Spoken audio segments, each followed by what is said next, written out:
चंदन के कुरकुरे मोमोज का ठेला बहुत बढ़िया चल रहा था।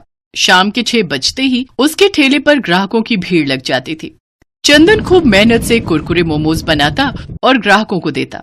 चंदन की एक खासियत थी, वो कुरकुरे मोमोज बनाने के लिए जो भी सामान इस्तेमाल करता था वो बहुत ही बढ़िया क्वालिटी का होता। उसकी यही खासियत लोगों को बहुत पसंद आती थी। धीरे धीरे चंदन के कुरकुरे मोमोज इतने फेमस हो गए कि अब वो ऑफलाइन के साथ साथ ऑनलाइन डिलीवरी भी देने लगा। चंदन भैया, 1 प्लेट कुरकुरे मोमोज लगाना। अभी लगाता हूँ। आपकी कितनी प्लेट करनी है? भैया 3 प्लेट लगानी है। हाफ प्लेट में कितने मोमोज हैं? हाफ प्लेट में 4 और फुल प्लेट में 6 मोमोज हैं।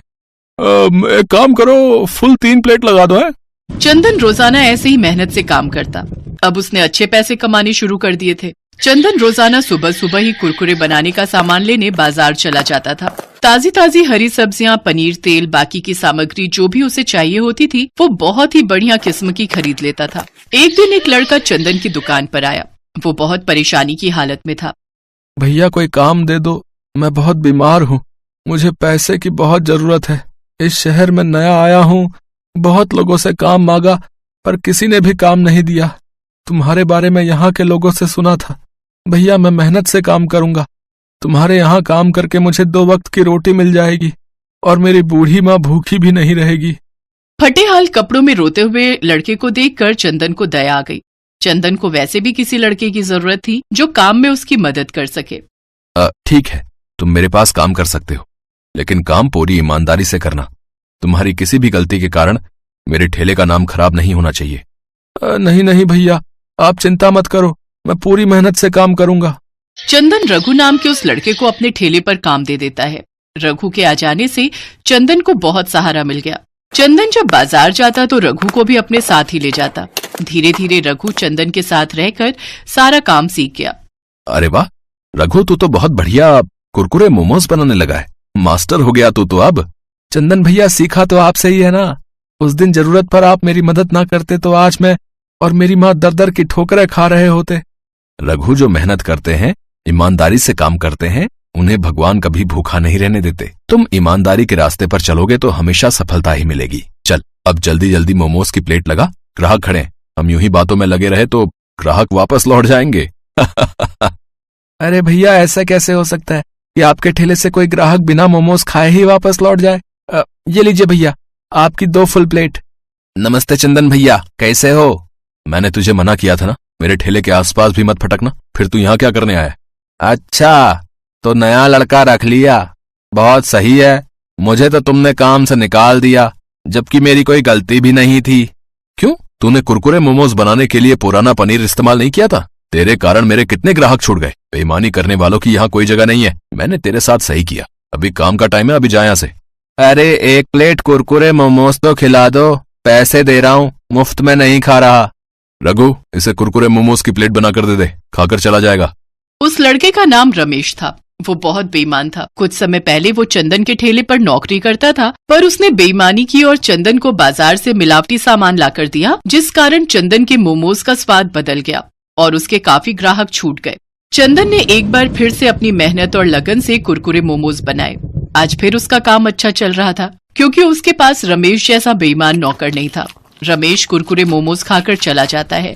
अगले दिन चंदन काम पर थोड़ा देर से आया। इतनी देर में रघु ठेला तैयार कर चुका था। अरे घर में आज गांव से माँ बाबूजी आए हैं, बस इसी चक्कर में सारे काम लेट हो गए। तूने सब कुछ तैयार कर लिया ना? हाँ भैया, मैंने मोमोज तैयार कर लिए हैं, बस आपका ही इंतजार कर रहा था। भैया ये सुबह जो सामान लाया था उसके पैसे बच गए थे, ये रख लो। अच्छा, ला दे। चंदन भैया 2 प्लेट कुरकुरे मोमोज लगा दो। अभी लगाता हूँ भैया। तभी ग्राहक मोमोज खाते ही गुस्से में चंदन पर भड़कने लगा। क्या बात है चंदन भैया, कुरकुरे मोमोज बनाने भूल गए हो क्या? कैसा सा स्वाद है ये? मोमोज तो कड़वे हैं। कड़वे मोमोज? ऐसा कैसे हो सकता है? मैं देखता हूँ, ऐसी गलती तो कभी नहीं होती। चंदन जैसे ही मोमोज का टुकड़ा खाता है वो तुरंत थूक देता है। मोमोज सच में बहुत कड़वे थे। सारे ग्राहक गुस्से में वहाँ से चले गए। उस दिन चंदन का बहुत नुकसान हुआ। रघु, आज तो मोमोज तूने बनाए थे ना, फिर ये कड़वे कैसे हो गए? ये बात समझ में नहीं आ रही। देख, मैं तुझ पर गुस्सा नहीं करूंगा, मुझे सच सच बता कि आखिर ये सब कैसे हुआ।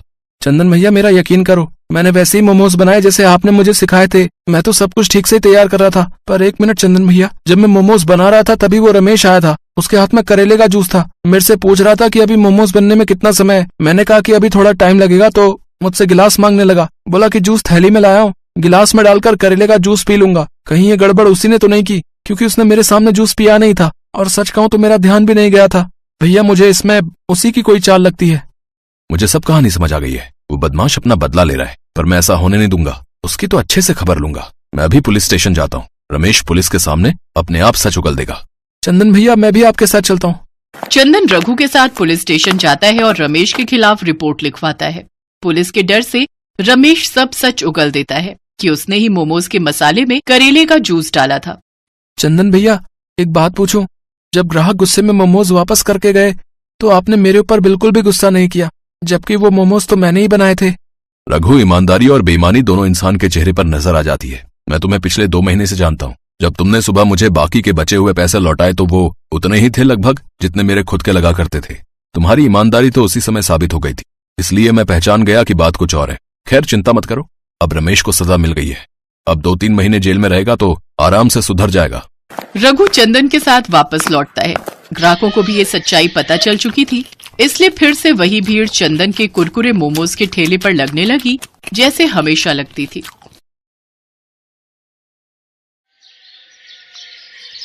ये कहानी है जग्गी पकौड़े वाले की। जग्गी की पत्नी सीमा और जग्गी दोनों मिलकर पकौड़े बेचा करते हैं। जग्गी के पकौड़े लोगों के बीच काफी प्रसिद्ध हैं। जो एक बार उसकी दुकान में आता है वो बार बार आना चाहता है। पकौड़े खा लो, पकौड़े, गर्मा गर्म पकौड़े, प्याज के पकौड़े, आलू के पकौड़े, मिर्ची के पकौड़े। एक बार खाओगे बार बार आओगे। राजू और उसके दोस्त दिनकर को आज पकौड़े खाने का मन हुआ तो वे नुक्कड़ के पकौड़ों की सबसे फेमस दुकान यानी जग्गी पकौड़े वाले की दुकान की ओर बढ़ चले। आज सही समय पर निकले हम दोनों, नहीं तो जब तक जग्गी की दुकान पर पहुंचते थे उसकी दुकान के सारे पकौड़े खत्म हो जाते थे। आज तो जमकर पकौड़े खाऊंगा। जग्गी के मिर्च वाले पकौड़े तो इतने स्वादिष्ट होते हैं भाई कि क्या बताऊं यार। एक बार मेरी बीवी मुझसे नाराज चल रही थी, उस रोज मैं उसके लिए जग्गी के पकौड़े ले आया। अरे राजू भाई, क्या बताऊं, एक वो दिन है और आज का दिन है। मेरी बीवी मेरे से ऊंची आवाज में बात तक नहीं करती, नाराज होना तो छोड़ ही दो। राजू और दिनकर बातें करते हुए जग्गी की दुकान के बिल्कुल नजदीक पहुंच गए थे। तभी उन्हें दूर से जग्गी की दुकान पर भारी भीड़ दिखाई दी। अरे दिनकर भाई, कहीं आज भी हम लोग लेट तो नहीं हो गए? देख रहे हो जग्गी की दुकान के बाहर लोगों की भीड़। दिनकर दुकान की ओर देखता है, लेकिन एक बात उसे अजीब सी लगती है। उसने देखा कि दुकान के बाहर जितने लोग थे लगभग सभी के हाथ में डंडे थे, कुछ ने पत्थर भी उठा रखे थे। अरे राजू भाई, भीड़ तो दिख रही है, लेकिन भीड़ में लोगों ने डंडे और पत्थर क्यों उठा रखे हैं? कहीं कोई गड़बड़ है क्या? उन्हें कुछ समझ आता उससे पहले लोगों के जोर जोर से चिल्लाने की आवाज आने लगी और सभी गुस्से में कह रहे थे, मारो मारो मारो इसे, छोड़ना नहीं है, मार इसको, मार मार। उसके बाद दिनकर और राजू ने देखा कि वहाँ खड़ी भीड़ जग्गी को दुकान से खींचकर बाहर निकाल रही है। बाहर निकल, बाहर निकल, निकल। आज हम तुम्हें तुम्हारी हरकतों की वो सजा देंगे कि तू जिंदगी भर याद रखेगा।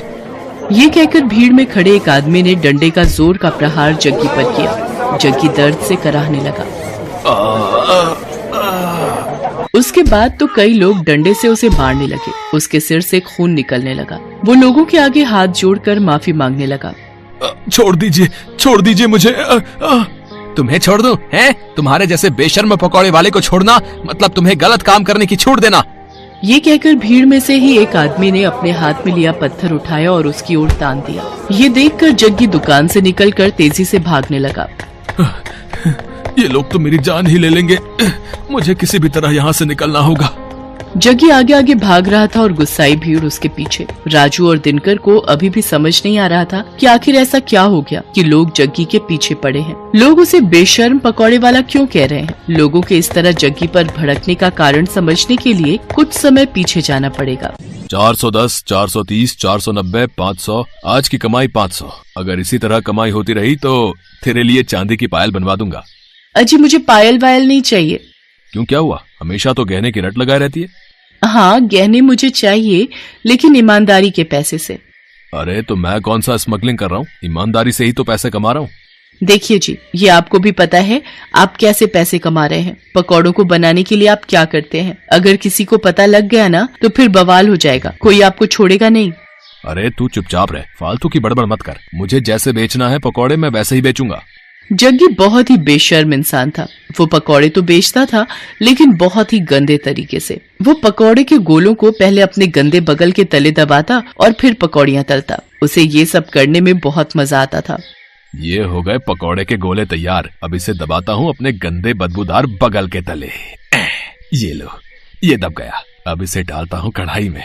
ये कहकर उसने पकौड़ों को कढ़ाई में डाला। कढ़ाई से निकलने के बाद उसने पकौड़ों की ओर गौर से देखा और मन ही मन मुस्कुराते हुए बोला, ये लो, ये हो गए मेरे असली पकौड़े तैयार। सीमा, मुझे और बेसन दे, मुझे पकौड़ों के और गोले बनाने हैं। सीमा अपने पति को हर दिन ये गंदी हरकत करते देखती और उसे टोकती, लेकिन वो अपनी बेशर्मी से बाज नहीं आता था। अरे ये तो क्या हर दिन चिक चिक करती रहती है, हैं? क्या करती रहती है? मैं कोई गलत नहीं कर रहा। ये तो किताबों में लिखा है कि पसीने की कमाई का मोल ही अलग है, और मैं तो पसीने की ही तो कमाई कर रहा हूँ। मेरे बगल के, यानी मेरे बगल के पसीने की कमाई। अरे वही तो पकौड़ों में स्वाद भर देते हैं और लोग बार बार हमारी दुकान में आते हैं। ले तू भी खा मेरी पसीने की कमाई के पकौड़े। मुझे नहीं खाने आपके पकौड़े, लेकिन मैं अब भी कह रही हूँ आप ये बेशर्मी छोड़ दीजिए, नहीं तो ये एक दिन आप पर ही भारी पड़ेगी। लेकिन जग्गी पर अपनी बीवी की बातों का कोई प्रभाव नहीं पड़ता। वो अपनी बेशर्मी जारी रखता और अपने ग्राहकों को जो उस पर इतना विश्वास करते थे उन्हें पसीने से सने गंदे पकौड़े देता। समय इसी तरह बीत रहा था और जग्गी की बेशर्मी भी जारी थी। इस बीच सीमा गर्भवती हो गई। सीमा बहुत खुश थी। जग्गी भी ये खबर सुनकर बहुत खुश था। वाह सीमा वाह, देख रही हो भगवान की कृपा कैसे भर भर कर बरस रही है हम पर। हाँ देख रही हूँ, तभी तो आपको कहती हूँ अब तो वो काम छोड़ दीजिए, अब हमारा बच्चा आने वाला है। अरे तो फिर से शुरू हो गई। तुझे क्या दिक्कत है, हैं? क्या दिक्कत है मेरी तरक्की से? कभी कभी तो लगता है कि तुम मेरी सबसे बड़ी दुश्मन है। एक बार फिर से जग्गी ने अपनी पत्नी सीमा को चुप करा दिया और अपनी बेशर्मी में लगा रहा। लेकिन वो कहते हैं ना कि गलत काम कितनी भी चतुराई से आप करें, एक न एक दिन आपका भेद खुल जाता है और फिर उसके बाद आपको उन सारे पुराने गुनाहों का भी हिसाब देना होता है जो आपने किया होता है। एक दिन की बात है, जग्गी पकौड़े बनाने के लिए पकौड़ों के गोलों को अपने बगल के नीचे दबा रहा था और धीरे धीरे कढ़ाई में डाल रहा था। तभी दूर खड़े एक आदमी की नजर उसकी इस हरकत पर गई। अरे ये पकौड़ी वाला जग्गी क्या कर रहा है भाई? है? अरे छी छी छी छी छी, मुझे तो उल्टी आ रही है इसकी इस हरकत को देखकर। उसने चुपके से जग्गी का वीडियो बना लिया और फिर उसकी दुकान पर गया। ओए जग्गी, तू तो बड़ा बेशर्म है? तुम्हारे ग्राहक तुम पर इतना भरोसा करते हैं और तू उन्हें गंदे पकौड़े खिलाता है?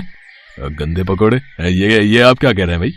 ज्यादा भोले मत बन और सच सच बता, तू पकौड़ों को तलने से पहले उसे अपने बगल के नीचे दबाता है ना? छी छी छी छी, ये आप क्या कह रहे हैं साहब? भला ऐसा कौन करता है? मैं तो पूरी सफाई से अपना काम करता हूँ। क्यों सीमा, बताना साहब को। सीमा ने जग्गी की बात का कोई जवाब नहीं दिया, बस अपना सिर नीचे झुका लिया। वो ग्राहक समझ गया कि जग्गी इस तरह उसकी बातों को नहीं मानेगा। उसने जो वीडियो बनाया था वो वीडियो उसने लोगों को भेजना शुरू कर दिया। जिसने भी उस वीडियो को देखा उसे उबकाई आने लगी। छी छी छी, बाप रे, मैंने भी तो इसके यहाँ के पकौड़े खाए थे। वो ऐसे पकौड़े बनाता है? इस तरह से तो वो लोगों की सेहत से खिलवाड़ कर रहा है।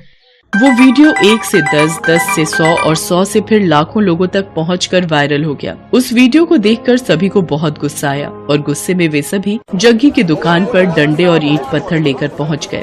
आज छोड़ना नहीं इसको, इसकी सारी बेशर्मी आज हम निकाल देंगे, मार देंगे इसे। हाँ, आखिरकार लोगों ने उसे पकड़ लिया। एक बार फिर से सभी उसकी पिटाई करने लगे। तभी उसकी पत्नी सीमा भागती हुई वहां आई और लोगों के आगे हाथ जोड़ते हुए उसने कहा, मैं जानती हूँ कि इनकी गलती माफ करने के लायक नहीं है। इन्होंने आप लोगों के विश्वास का खून किया है, आप लोगों की सेहत के साथ खिलवाड़ किया है, लेकिन आप लोग इन्हें मार देंगे तो मेरा बच्चा जो अभी मेरी कोख में है उसके सिर से पिता का साया उठ जाएगा। भगवान के लिए मेरे कोख के बच्चे पर रहम कीजिए और इन्हें छोड़ दीजिए। एक गर्भवती औरत की गिड़गिड़ाहट को सुनकर लोगों का दिल पसीज गया और उन्होंने इस वादे के साथ जग्गी की जान बख्शी कि भाई कान खोल के सुन लो, हम तुम्हें छोड़ तो रहे, लेकिन अब कभी इस तरह और इस जगह पकौड़े ये नहीं बेचेगा। इसे ये जगह छोड़नी होगी।